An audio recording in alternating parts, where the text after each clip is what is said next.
A gente vai falar um pouquinho sobre anafilaxia, tá bom? A apresentação provavelmente esteja desconfigurada por causa desse computador, tá bom? Mas eu vou usar principalmente esse guideline aqui, que eu achei bem interessante, tá? É um conselho de ressuscitação aí do Reino Unido e a Organização aí Mundial de Anafilaxia, tá? A gente tem várias definições aí para anafilaxia, tá? Todas elas vão falar que o paciente ele tem que ter alguma condição ameaçadora à vida, algumas usam fisiopatologia aí na descrição, tá? Falando que a anafilaxia, ela está relacionada com hiperliberação aí de uma resposta anafilática e ela vai causar disfunções orgânicas que eu vou passar para vocês. É importante a gente lembrar que a anafilaxia é diferente de reação alérgica, tá bom? Então, obrigatoriamente, a anafilaxia tem que ser um evento agudo, rápido, geralmente não esperado, principalmente quando você não sabe que aquele paciente pode ter alguma reação àquilo, e ela tem que envolver alteração de via aérea ou respiratória ou circulatória. E pode estar presente alterações cutâneas, tá? A grande maioria está a menos de 20% só que não aparecem, tá? Além disso, em 30% dos casos, a gente acaba não sabendo o que foi que desencadeou isso, e os sintomas gastrointestinais, eles podem estar presentes, tá? E geralmente eles estão relacionados à causa não alimentar, como, por exemplo, picada de insetos, entre outros. Então, só para a gente lembrar, a alergia é diferente de anafilaxia, não dá para confundir uma coisa com a outra. Primeira coisa, as alterações cutâneas, elas podem acontecer, e aí a gente vai falar de urticária, angedema, depois a gente explica melhor sobre isso. Elas podem ser mais localizadas ou elas podem ser generalizadas. Isso daqui, se você não tem alterações do ABC do paciente, você não pode falar que isso é anafilaxia. A partir do momento em que você tem essas alterações, que podem estar ausentes em 20% dos casos, e você tem alteração de parte respiratória e circulatória, você chama de anafilaxia, e se essas alterações forem tão graves ao ponto do paciente chocar, a gente chama aí de gravidade, ou fazer uma insuficiência respiratória, entre outros. A anafilaxia, em dados globais, ela vai acontecer em 50 a 112 episódios a cada 100 mil pessoas. A gente não tem dados brasileiros e todos esses dados são subestimados, tá bom? Se a gente for olhar em dados europeus, a gente tem 1,5 a 7,9 casos de anafilaxia para cada 100 mil e 1 a cada 300 pessoas vão ter algum momento anafilaxia na vida, tá? Então, é extremamente importante. Outra coisa extremamente importante é que a anafilaxia mata se não tratado de forma rápida, tá? E é uma causa reversível. A gente na UTI quase não vai pegar. Quem vai pegar é o pessoal do pronto-socorro, inclusive é aquelas admissões na UTI que a gente fica falando por que o paciente subiu. Porque a maioria melhora muito rápido. E se ele não, os que não melhoram, que vão para a UTI mais graves, mas isso é a minoria dos casos, tá bom? No Reino Unido, a mortalidade lá é menor que 1% dos pacientes que chegam ao hospital, tá? E na população geral, aí a mortalidade é menor que 1 aí para cada 1 milhão por ano. Quem tem pior prognóstico são os pacientes que têm asma, tá? E aqueles que demoram a receber o tratamento, que é a adrenalina, tá? E a gente vai ter uma mortalidade aí de 20 a 30 casos lá por ano, principalmente relacionada à causa perioperatória e em alimentação. A gente vê em perioperatória com bloqueador neuromuscular, principalmente, tá? E se a gente for olhar em relação à idade e os tipos de alérgenos, e aqui dividido entre alimento, picada de inseto, aí principalmente abelha, vespa, e iatrogênicas, que é, por exemplo, por medicações, uso de drogas, entre outros. Nos pacientes mais jovens, a alimentação é a maior, e a partir que você vai envelhecendo, as causas iatrogênicas vão se tornando maiores.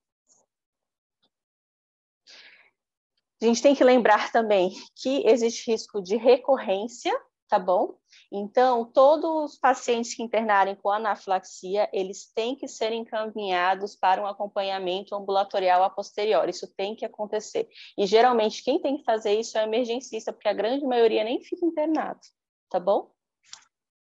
E a cada 12 pessoas, uma terá um novo evento por ano, tá? Então, num desses eventos, a pessoa pode morrer. tá? Então, a gente tem que lembrar disso. E a taxa de recorrência aí dos dados americanos é de 2,6 a 3,6 a cada 100 pessoas por ano. Em relação à classificação, né? Esse aqui eu tirei do UpToDate, mas é da Organização aí Mundial de Alergia. A gente pode dividir a anafilaxia em causas imunológicas e não imunológicas, tá? As imunológicas, elas estão divididas em 3 partes. As que são mediadas por IgE, que é a grande maioria, que a gente chama de tipo 1, tá bom? E a gente tem as reações mediadas por IgG, que elas não acontecem, não são identificadas em humanos, só em modelos animais, e as reações mediadas por imunocomplexos. E a gente tem as não imunológicas, que elas vão ser geradas aí, por exemplo, por frio, calor, etc. E elas levam à liberação espontânea aí dos mastócitos, não está relacionada à mediação imunológica. Então, se a gente for olhar aqui, as causas IgE dependentes, a gente tem os alimentos, e aí vai depender de onde você mora, né? Então, em alguns lugares vai ser noz, amendoim, em outros lugares frutos do mar, depende do que você tem mais contato. Líquido seminal pode fazer, picadas de abelhas também, látex, e algumas medicações, contraste também podem levar, e assim sucessivamente. Agora, as IgE independentes, a gente tem também os contrastes, que elas podem atuar tanto de forma dependente ou independente de IgE, anti-inflamatórios, destranos, que a gente, graças a Deus, não usa mais, e assim sucessivamente, e as outras por liberação, por degranulação espontânea aí dos mastócitos, que podem ser e, por exemplo, temperaturas, entre outros, exercício físico, tá bom? E a gente tem as causas idiopáticas, quando a gente não sabe a causa exata, e aquelas pacientes que têm disfunção de mastócitos. A gente tem que lembrar também, isso aqui também são dados aí do Reino Unido, tá bom? Que elas podem ser potencialmente fatais, tá?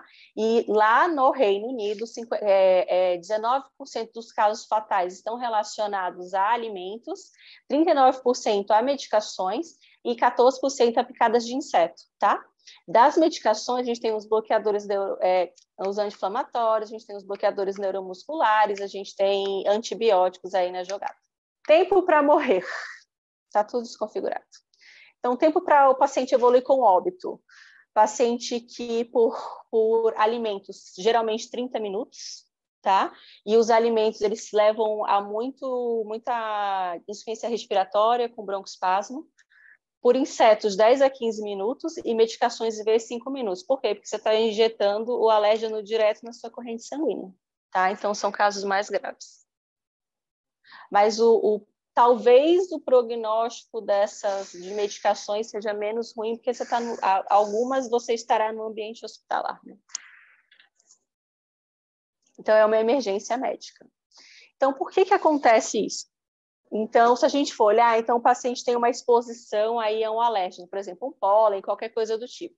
E aí, as proteínas desse alérgeno, né, o antígeno, vai entrar em contato, principalmente, inicialmente nos tecidos linfóides, ele vai ele vai ativar as células B, essas células B elas vão se diferenciar produzindo imunoglobulina E, essa imunoglobulina E vai sair por aí ativando todos os mastócitos e vai ser uma desgraça, tá? Então, ele vai atuar em mastócitos na pele, nos pulmões, no trato gastrointestinal e nos vasos, que é o que vai gerar toda a catástrofe gerada pela anafilaxia.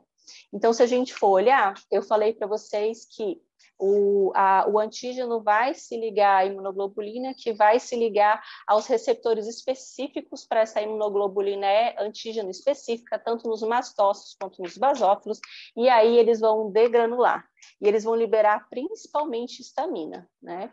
Mas eles podem liberar prostaglandina, heparina e assim sucessivamente também.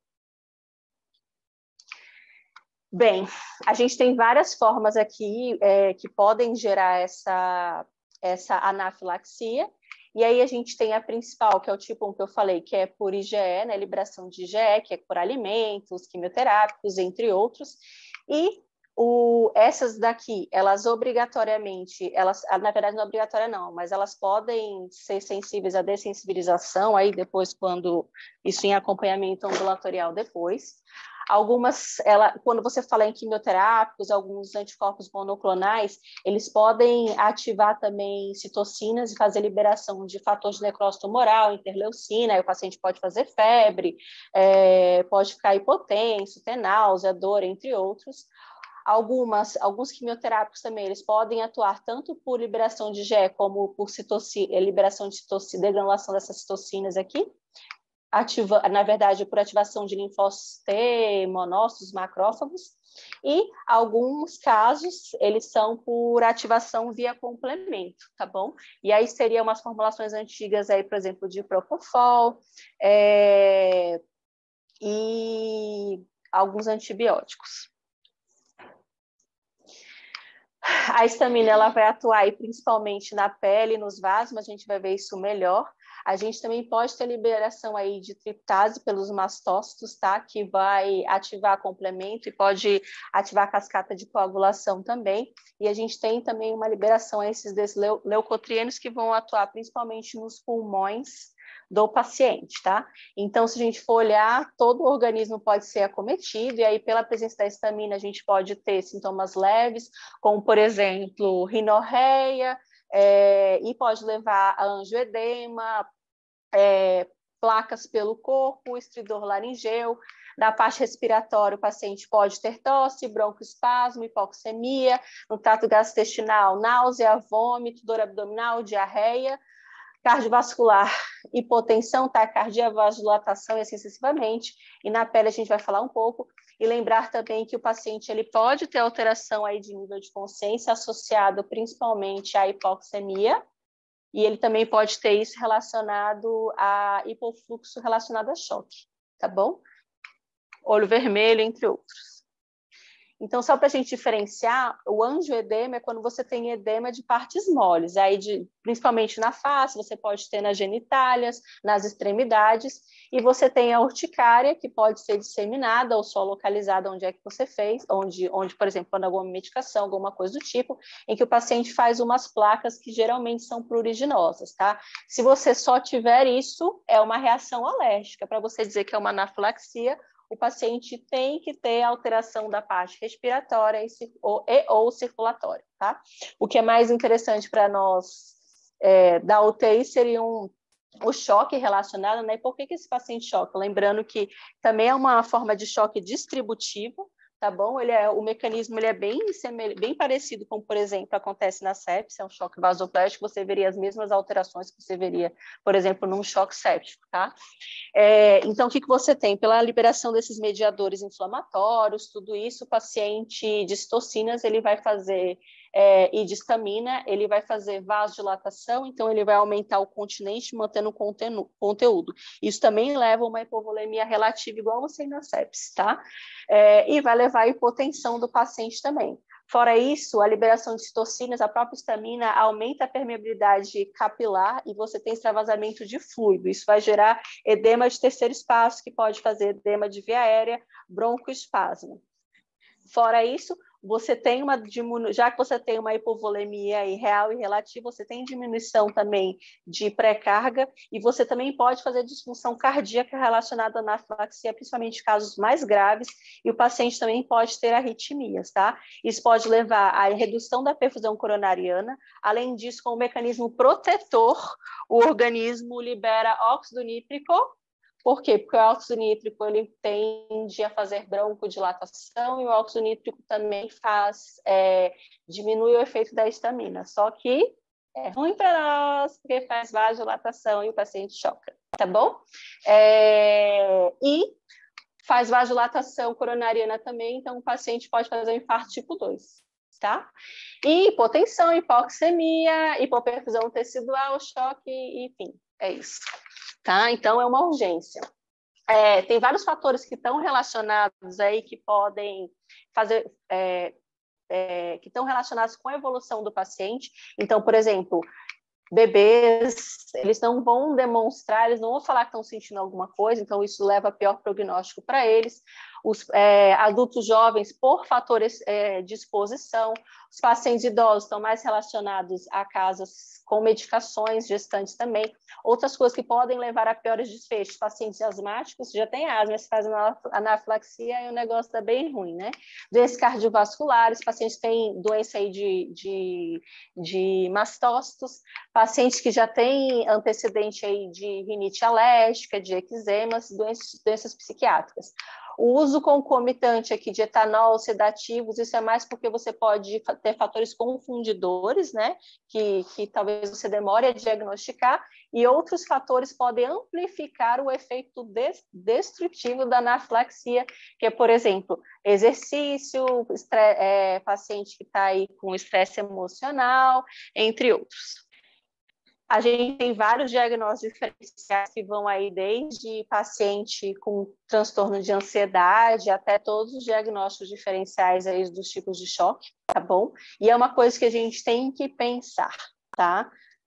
Apesar da gente ver isso principalmente no pronto-socorro, porque a maioria vai chegar com... Acho que o cara, às vezes, nem tem tempo de chegar, né? Mas se ele conseguir chegar no pronto-socorro, quem vai atender a intercorrência é o emergencista. E a maioria dos pacientes vai melhorar. O que provavelmente a gente veja seja alguma coisa relacionada ao ocupacional, como, por exemplo, né? Ou alguma medicação que a gente administrou no paciente, como dipirona, qualquer coisa, algum antibiótico, alguma coisa do tipo, tá? Hemocomponente, igual a nossa paciente lá, que talvez tenha tido isso, tá? E aí, o diagnóstico, o diagnóstico, ele é clínico, tá bom? E aí, os critérios foram revistos aí recentemente, eu acho que é 2019, tá?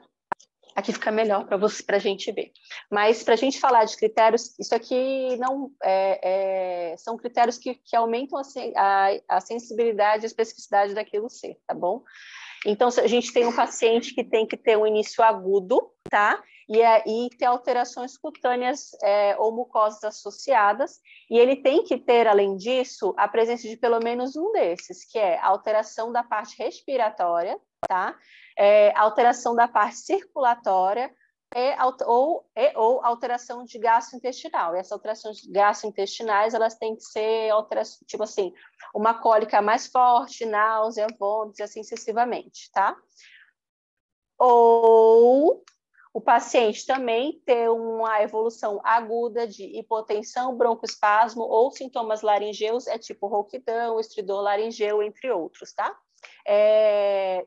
Na ausência de sintomas cutâneos. E o que ele define como hipotensão é uma queda de 30% da pressão basal do paciente ou uma sistólica menor do que 90. Se a gente tem muita dúvida, e se a gente está num lugar rico, a gente pode coletar a triptase sérica. Eu acho que ninguém faz isso. Eu acho, né? A gente tem que lembrar que a triptase ela é liberada aí pelos mastócitos, tá bom? E ela tende a aumentar quando o paciente tem um quadro de anafilaxia, tá? Ela geralmente vai aumentar após 30 minutos e o pico de ação em 1 a 2 horas, meia vida de 2 horas, e com 6 a 8 horas ela tende a desaparecer. Quando que você vai coletar isso? Quando você tem dúvida, tipo assim, você acha que mas você está na dúvida, sabe? E aí ela nunca deve atrasar o tratamento, e se o paciente já passou desse horário, não tem por que coletar, tá? Porque provavelmente o exame venha normal, tá? Valores normais não excluem, tá? E quando a causa é alimentar, geralmente você não tem uma elevação de triptase, então ela não serviria nesses casos. A gente não precisa saber disso, os valores normais, até porque a gente não tem, mas o ideal é você coletar aí, não passar de 4 horas, tá? Do início dos sintomas, e inicialmente você coleta uma na chegada do paciente, desde que seja 30 minutos, pelo menos 30 minutos aí do início dos sintomas, uma segunda coleta entre 1 a 2 horas e uma com 24 horas. Então, você quer ver a curva dele fazendo, tá bom? Lembrar que valor normal não exclui o diagnóstico, mas um valor positivo fala muito a favor. E a gente coleta com 24 horas, a maioria das pessoas vai ter um valor normal, só que os que têm um valor elevado ainda, eles geralmente têm uma triptase basal mais alta, e são aqueles pacientes que têm mais risco de ter novos eventos aí de anafilaxia no futuro.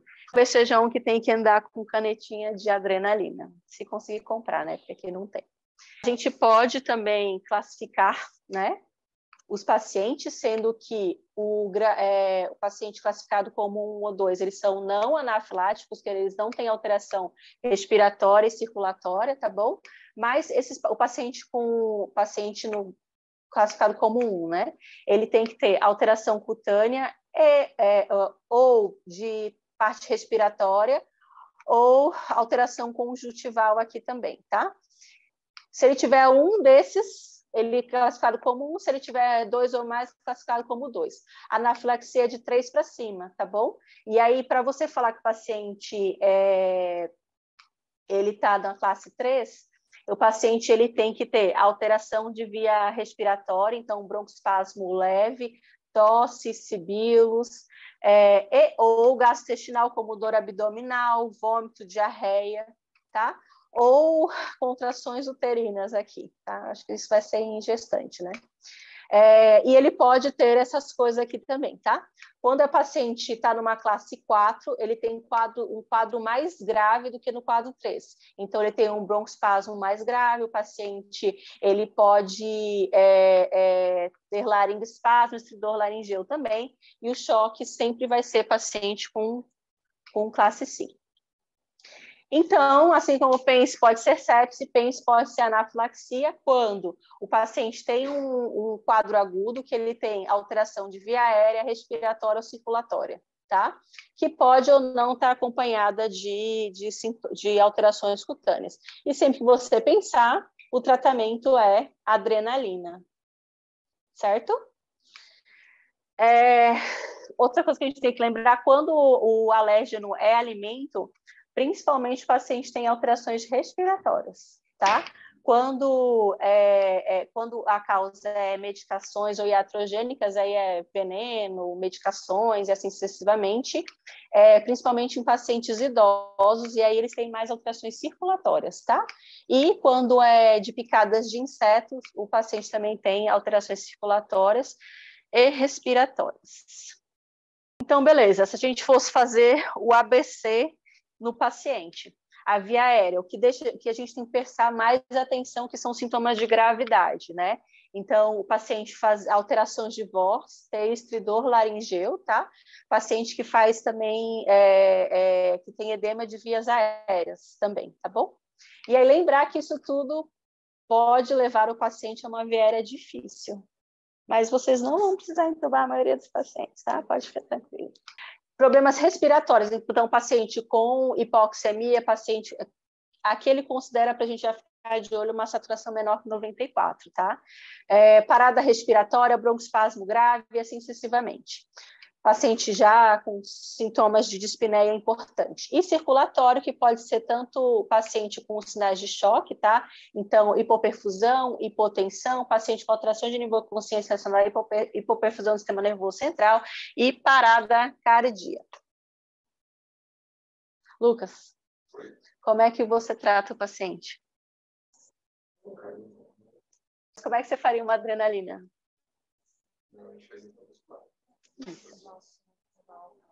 Oi? Isso, na faixa lateral da coxa.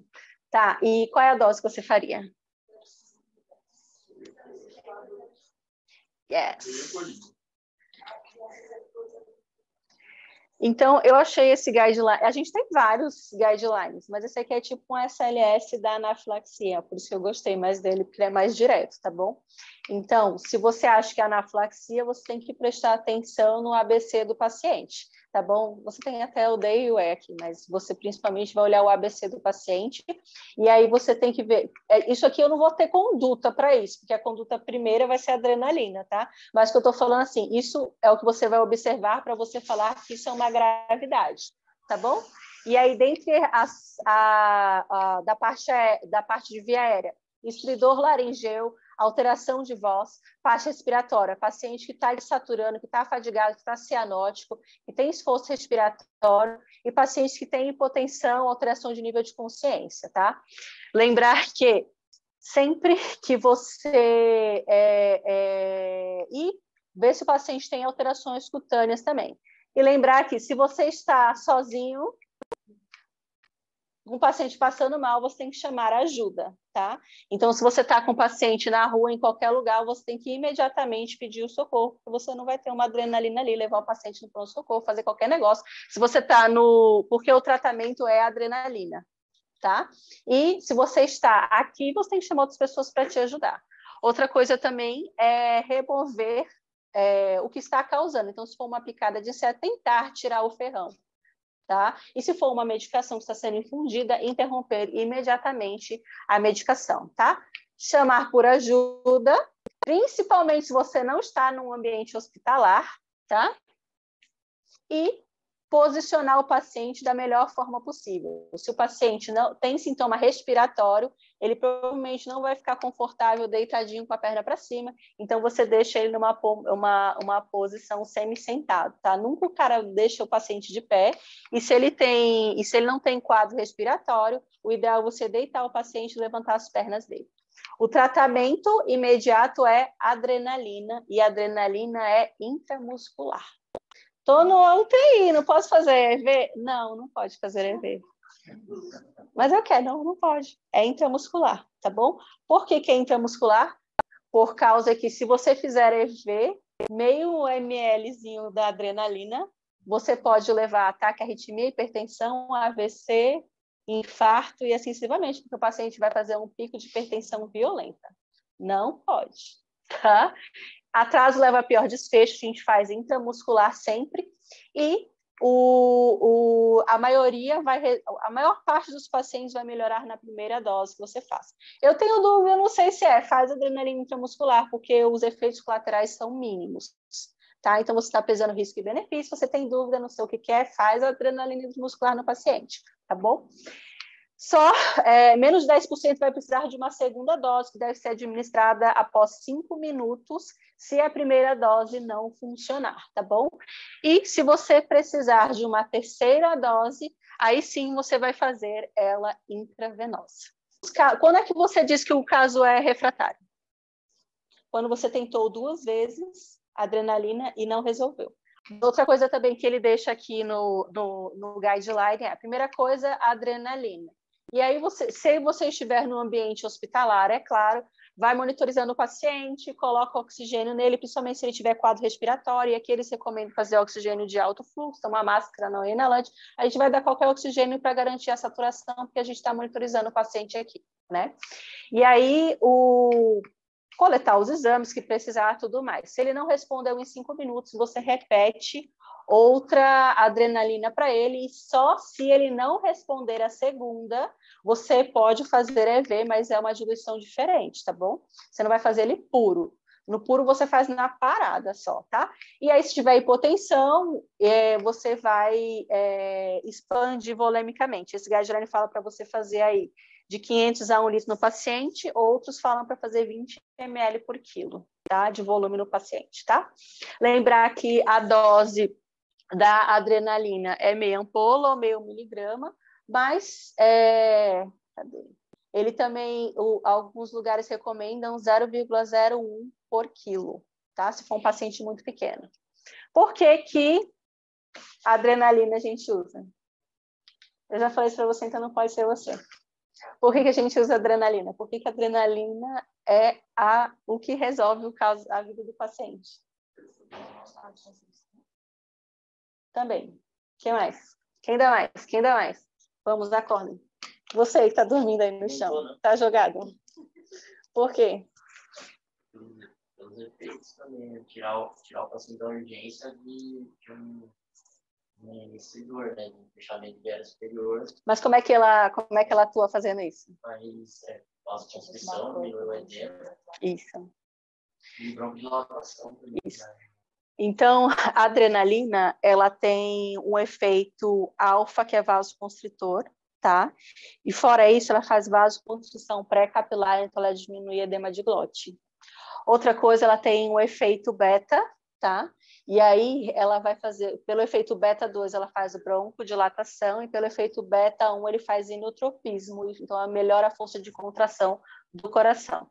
Mas o que é o mais top de tudo é que a adrenalina, ela diminui a degranulação de mastócito, tá? Então, ela corta o que está rolando ali, tá? Então, por isso que ela é o principal tratamento para a gente fazer para o paciente, tá bom?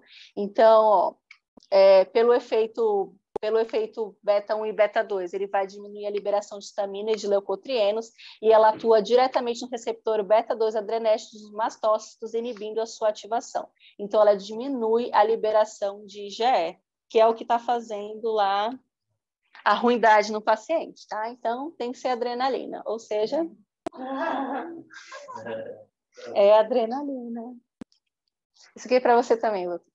Bem, a adrenalina, então, como a gente falou, idealmente, você tem que fazer intramuscular. Então, não pode ser com agulha de insulina. Você tem que pegar uma agulha que vai chegar no... É lógico que se for um paciente que não tem músculos, vai pegar uma agulha de insulina. Mas espera-se que a maioria que a gente vai pegar é alguém que esteja na rua, né? Sei lá, não sei. Mas, assim, você tem que pegar uma agulha que seja longa o suficiente para alcançar o tecido muscular, tá bom? Eu não falei antes, mas a canetinha, tá? Ela não é disponível para vender no Brasil. Quem tem, ela é importada. Você consegue comprar importada, tá bom? Mas o que ele fala, se você tentou a primeira vez com a canetinha, se tentou a segunda vez com a canetinha, a terceira vez não é para tentar mais com canetinha, tá bom? Se você tiver como fazer venosa, como a gente vai explicar daqui a pouco, ele sugere neste guideline, você faz, ou então você vai fazer a ampola na seringa intramuscular, tá?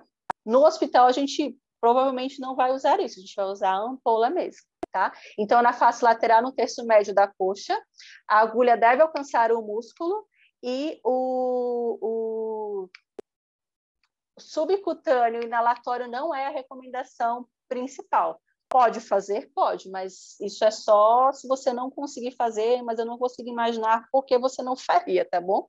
E aí a dose ela vai depender da idade, mas para adultos a gente vai usar meia ampola, tá? Que dá 0,5 miligramas para o paciente, lembrando que uma ampola tem 1 miligrama. E a Organização Mundial de Alergia, ela recomenda 0,01 miligrama por quilo, com uma dose máxima de 0,5. Então, como eu falei, adrenalina, se não for possível fazer adrenalina IM, que eu não consigo pensar quando não será possível, né?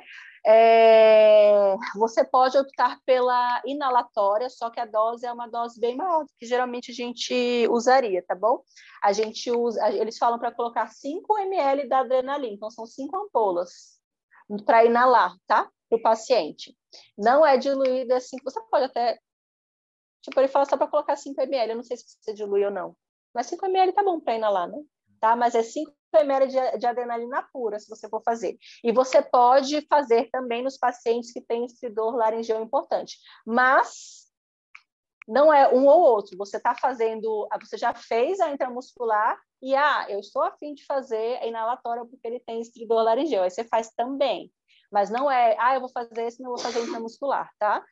Quando você for fazer intravenosa, o que o guideline sugere é que você faça para o paciente uma solução de 1 ml, ou seja, uma ampola em 100 ml de soro, tá? E você faça a infusão de 1 ml por quilo para o paciente, dessa solução, tá bom?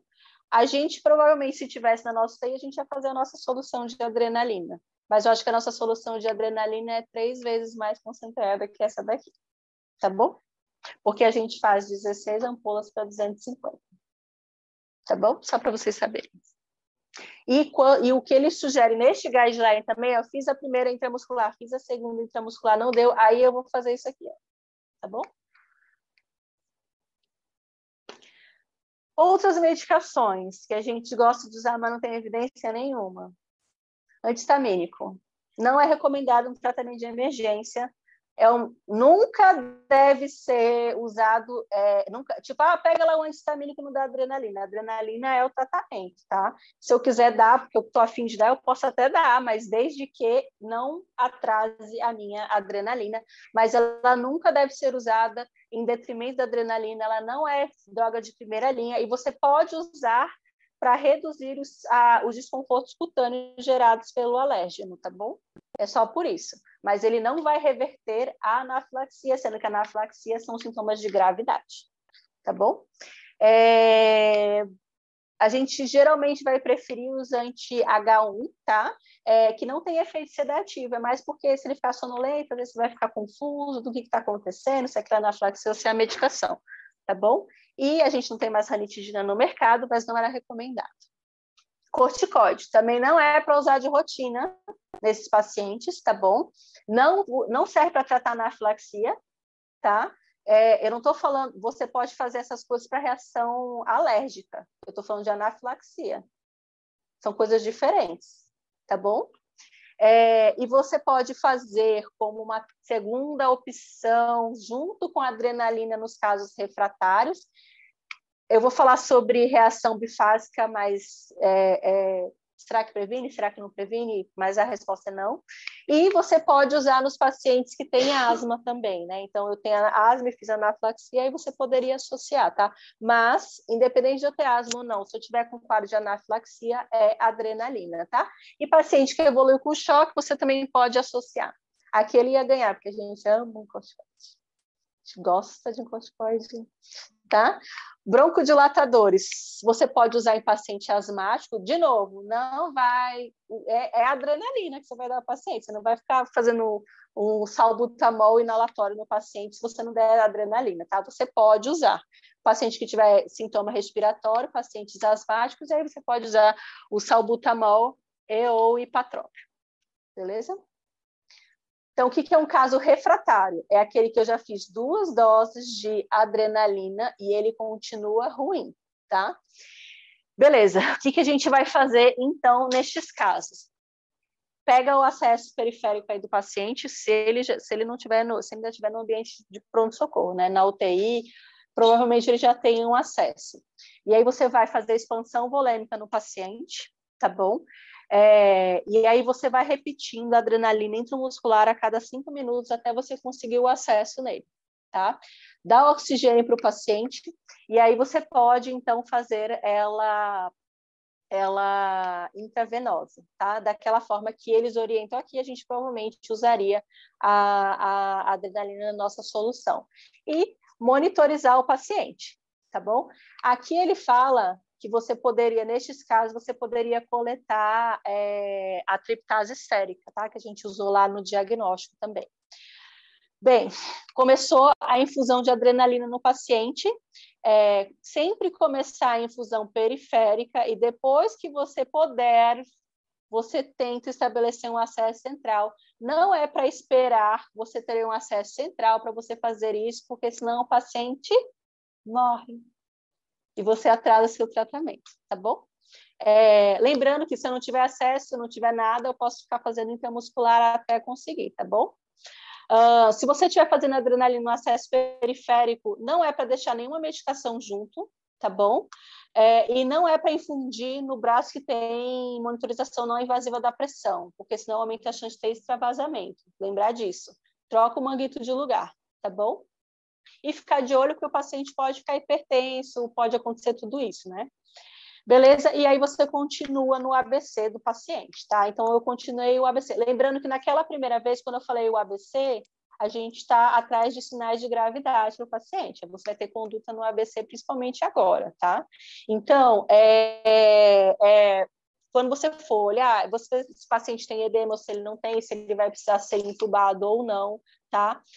Talvez nesse momento, talvez faça sentido até você associar uma adrenalina inalatória, tá? Mas ela nunca vai poder atrasar, ou você escolher entre a inalatória e a intramuscular para o paciente, tá bom? Da parte respiratória, então, ver se você vai ter que entubar, se você não vai ter que entubar. Lembrar que esse paciente provavelmente seja uma viéria difícil, tá? E se você for entubá-lo, talvez seja ideal você entubar com um tubo mais fino, principalmente se ele tiver tudo edemaciado, porque ele pode ter edema de via aérea também. Depois que ele melhora, mas provavelmente seja um paciente que você vai estubar rápido, tá? Porque eles tendem a melhorar rápido. E o que é mais importante na parte circulatória é, se o paciente, você já começou a adrenalina intravenosa no paciente e ele continua chocado, aí você pode associar outros vasopressores, aí pode ser noradrenalina, vasopressina, entre outros. E se o paciente parar, você vai seguir o ACLS nele, tá bom? Casos refratários, quando é que você vai usar o glucagon? Se o paciente fazia uso anterior de beta-bloqueador, tá? Por quê? Porque pode ser que o beta-bloqueador diminua a ação da adrenalina para o paciente, tá? Então, é só nestes casos. E lembrar que o glucagon, ele vai ser só em caso refratário, tá? E ele pode fazer hiperglicemia, hipocalemia, hipocalcemia, e o paciente pode ter vômitos. Após a melhora do paciente, já melhorou do quadro, melhorou da parte respiratória, estabilizou, a gente vai desmamando a adrenalina venosa. Isso aqui é refratário, ou seja, eu acho que o paciente está recebendo adrenalina venosa, tá bom? Porque para esse refratário, ele precisa de duas intramuscular. Então, você vai desmamando. O que ele sugere neste guideline é você diminuir 50%, quando ele já melhorar, diminuir 50% da dose, e aí na próxima hora você reduzindo até você desligar. A gente, provavelmente, vai desmamando pela pressão do paciente. Na UTI, geralmente, a gente faria isso, né? Beleza, paciente parou. A gente vai seguir o protocolo de reanimação igual o sugerido pelo ACLS, tá bom? Sempre, sempre, sempre garantir que tem outras pessoas. Então, por exemplo, tô fora, num ambiente extra-hospitalar. Se você não chamar ninguém, ninguém vai vir para te ajudar. Estou em casa, sei lá, meu irmão, alguém que eu conheço, um amigo, comeu um camarão e deu ruim. Chama ajuda. Tá começando a fazer angioedema, vai para o hospital, porque você não sabe se ele vai desenvolver sintoma grave, tá bom? E você não vai conseguir fazer muita coisa da sua casa, mesmo você sendo médico, emergencista, intensivista, cirurgião, né? Então, procure ajuda. Se você está no hospital, você chama a equipe da enfermagem, outras pessoas para te ajudar, tá bom? Lembrar que se o paciente parar, é meio óbvio, mas a gente tem que lembrar, né? Não é para você ficar fazendo intramuscular, porque a absorção, o paciente está parado, se ele está parado, não está tendo batimento cardíaco, então você não tem fluxo muscular. Se você não tem fluxo cerebral, você não tem fluxo no músculo. Então, a absorção não vai ser adequada. Então, obrigatoriamente, você tem que fazer as adrenalinas conforme o protocolo e ver ou intraósseo, na pior das hipóteses, dentro do tubo e assim sucessivamente, tá? Não é para fazer intramuscular, porque não vai ser absorvido, tá? E se ele parar, aí você não vai fazer aquela solução diluída, você vai fazer adrenalina pura conforme o protocolo, tá? E eles sugerem que a ressuscitação seja uma ressuscitação prolongada. E não é prolongada, né? Mas você não desista, você não interrompa os esforços rápido. Por quê? Porque a grande maioria dos pacientes, eles são pacientes rígidos. Eu não estou falando do cara que está internado aqui no hospital, cheio de um monte de coisa que a gente fez iatrogenicamente uma anafilaxia para ele, tá? Então, a grande maioria das pessoas que vão evoluir, que é muito raro isso acontecer, são pessoas previamente rígidas e é uma causa reversível. Tá? Então, é aquele paciente, assim como na hipotermia, que você vai ficar reanimando aí um tempão. Na gestante, lembrar que o tratamento ele vai ser igual da não gestante, tá bom? E se tiver mais do que 20 semanas ou que você veja que o útero está acima da cicatriz umbilical, para você fazer a reanimação do paciente, alguém tem que empurrar o útero para o lado esquerdo com o objetivo de descomprimir a cava, tá bom? Porque aí você melhora o retorno venoso e você melhora a efetividade das suas massagens. Quando eu falei lá no começo lá nos primeiros passos, até antes mesmo de você fazer a adrenalina, porque você está providenciando essa adrenalina, com o posicionamento, quando é gestante, eu falei para vocês que se o paciente tem quadro respiratório, então ele tem que ficar meio sentado, meio semi-reconvexo, assim, ou se tem alteração hemodinâmica ou não tem quadro respiratório deitado com a perna para cima, e quando é gestante a gente vira ela para o decúbito lateral esquerdo, tá bom? Então, beleza, na parada você não vai deixar no decúbito lateral esquerdo, você vai deitar ela e desviar o útero, tá? Também pode ser interessante, se você tiver como, deixar a cabeceira mais baixa da gestante, então fazer um trem reverso, tá? E levantar um pouquinho das pernas dela também para melhorar o retorno venoso. E se a anafilaxia é muito grave, refratária, considerar a possibilidade de fazer uma cesárea perimorte, que a gente fala, tá? Então, se a gente for olhar, o protocolo, ele é igualzinho o protocolo que a gente tem nos pacientes não gestantes, mas a diferença principal é que se ela não voltar em 5 minutos, a sugestão é retirar o bebê, tá? Por que eu retiro o bebê? Principalmente para salvar a mãe, porque o bebê pode estar comprimindo, o útero gravídico pode estar comprimindo a cava e diminuindo o retorno venoso dela, tá? Então, é mais efetivo reanimar sem o bebezinho lá, tá? E também para você tentar salvar o bebê, mas o objetivo principal de tirar o bebê é salvar a mãe. Se a gente tivesse aqui na nossa UTI, o que a gente provavelmente faria? A gestante parou, alguém liga no centro obstétrico, e aí o pessoal liga para o pediatra e desce, ou então o residente da cirurgia ia nos ajudar. Pelo protocolo, não voltou em 5 minutos, cesárea. E segue na reanimação da mãe, tá bom?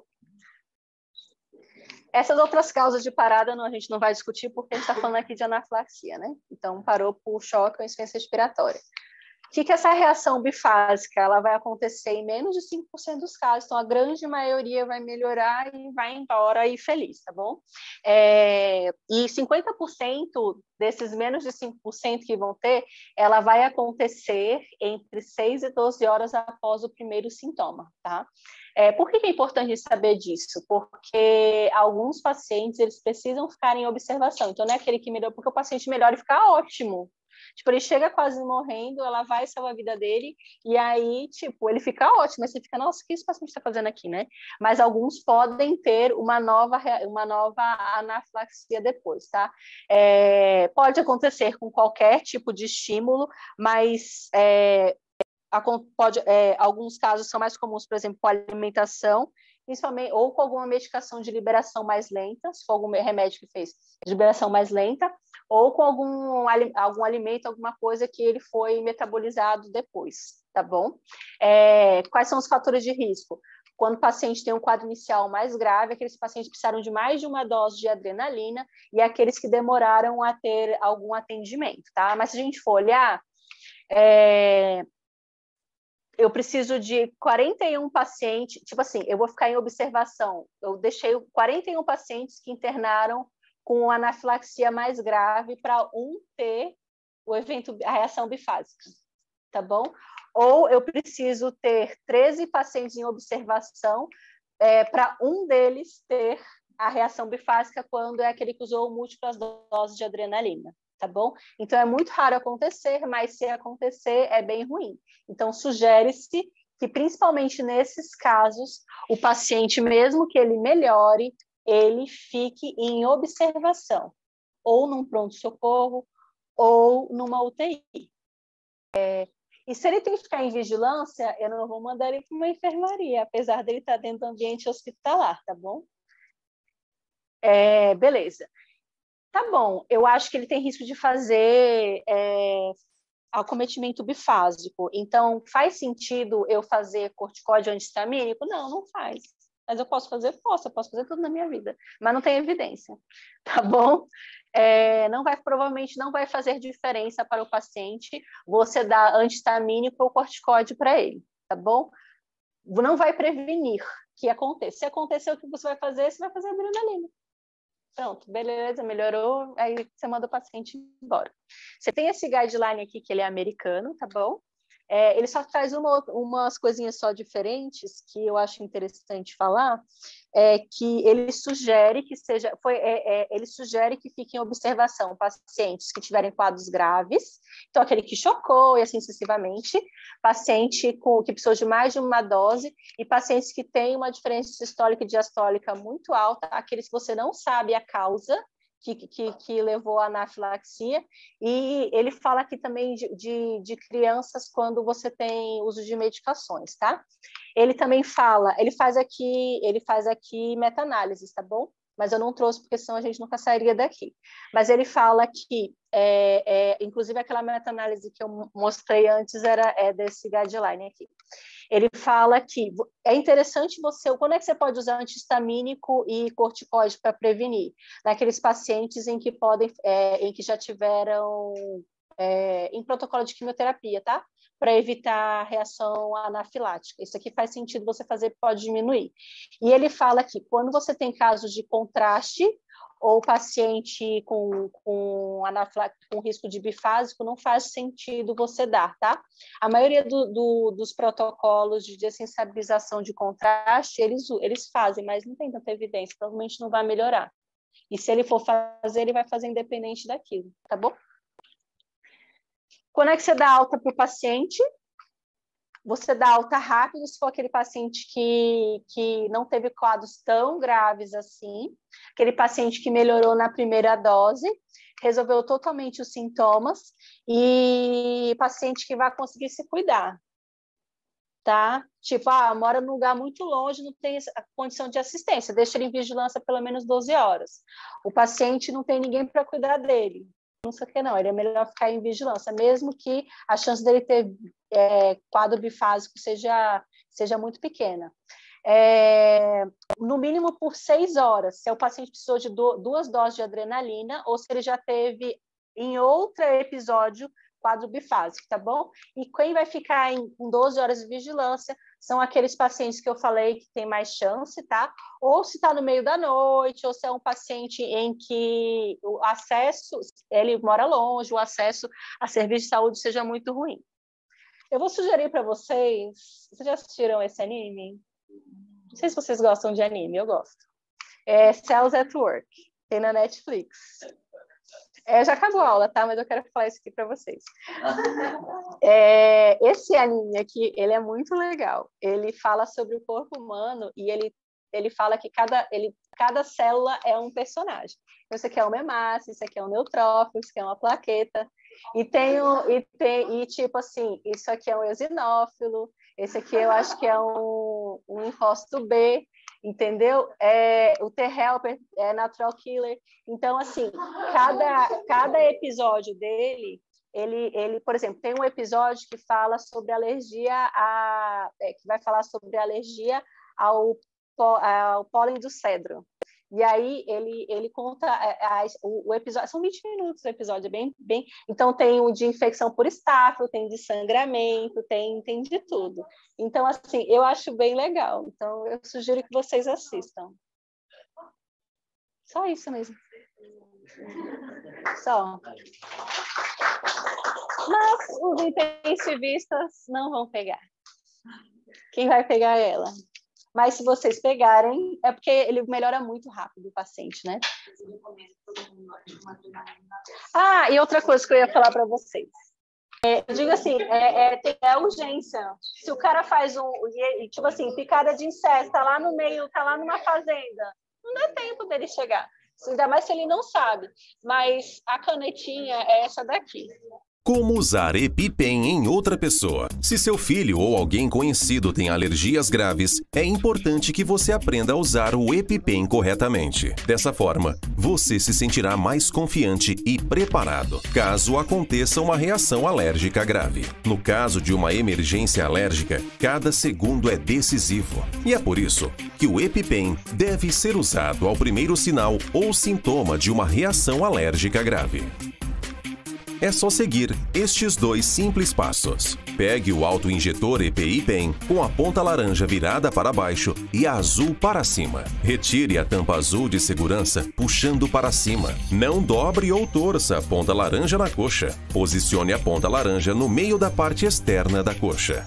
Levante e empurre a ponta laranja firmemente no meio da parte externa da coxa até ouvir um clique e mantenha pressionado na coxa por 3 segundos. Conte lentamente. 1, 2, 3. O EpiPen funciona penetrando na roupa se necessário. Após usar o EpiPen, a tampa da agulha laranja se estenderá automaticamente para cobri-la. Isso cobre a agulha com segurança enquanto o autoinjetor é tirado da coxa. Você não verá a agulha antes, durante ou depois do uso.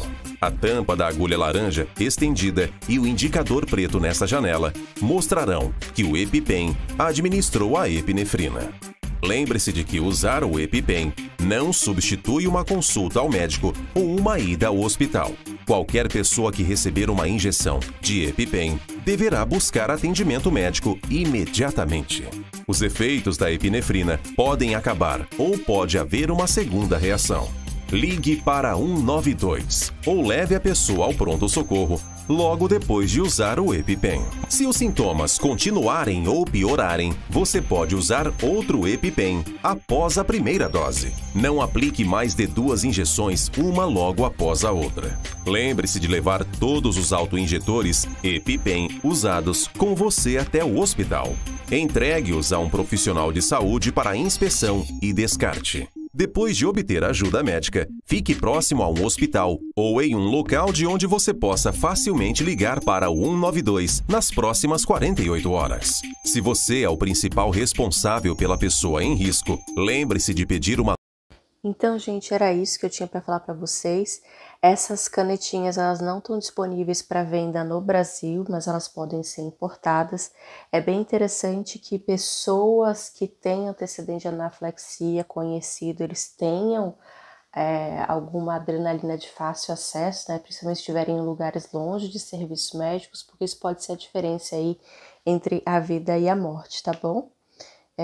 Nós, profissionais de saúde, se a gente tivesse que ter isso, a gente teria uma ampola e uma seringa com uma agulha, tá? Mas eu acho importante vocês aprenderem a usar a caneta. Então, beleza, até a próxima. Beijo!